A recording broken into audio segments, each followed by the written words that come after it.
اسلام آباد کی انسدادی دہشت گردی عدالت نے ڈی چوک میں احتجاج پر گرفتار 85 ملزمان کو مقدمات سے ڈسچارج کر دیا۔ عدالت نے پولیس کو سختی سے حکم دیا کہ ڈسچارج کسی ملزم کو دوبارہ گرفتار نہ کیا جائے۔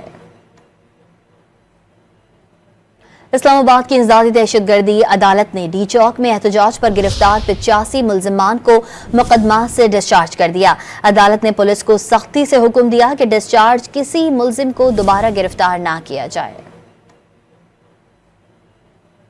اسلام آباد کی انسدادی دہشت گردی عدالت نے ڈی چوک میں احتجاج پر گرفتار 85 ملزمان کو مقدمات سے ڈسچارج کر دیا۔ عدالت نے پولیس کو سختی سے حکم دیا کہ ڈسچارج کسی ملزم کو دوبارہ گرفتار نہ کیا جائے۔